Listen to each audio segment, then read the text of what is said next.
নমস্কাৰ ছাৰ বাইদেউসকল, দীপাৱলীৰ পূৰ্বে অৰ্থাৎ অক্টোবৰ মাহৰ দ্বিতীয় সপ্তাহৰ ভিতৰতে কৰ্মচাৰী আৰু পেঞ্চনাৰৰ বাবে 3% দৰমহা বৃদ্ধিৰ উপহাৰৰ কথা ঘোষণা কৰিব চৰকাৰে।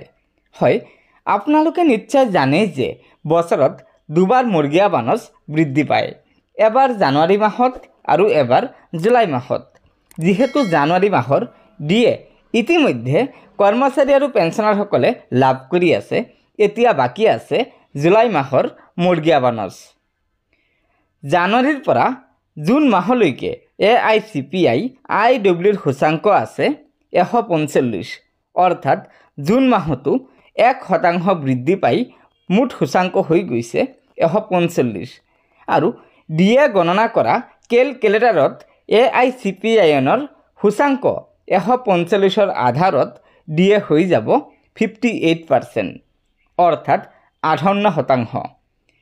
বৰ্তমান কৰ্মচাৰী আৰু পেঞ্চনাৰসকলে মুৰ্গীয়া বানচ পাই আছে 55% আৰু বৃদ্ধি হ'বলগীয়া মুৰ্গীয়া বানচ হৈছে 3%।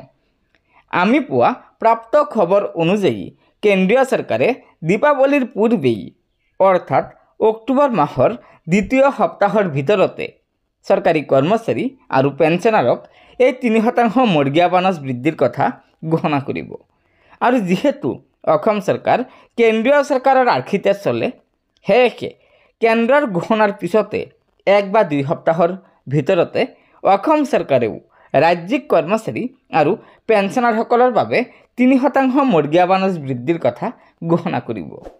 গতিকে ছাৰ বাইদেউসকল, এয়াই আছিল কৰ্মচাৰী আৰু পেঞ্চনাৰসকলৰ দৰমহা বৃদ্ধি সন্দৰ্ভত থকা আজিৰ সুখবৰ।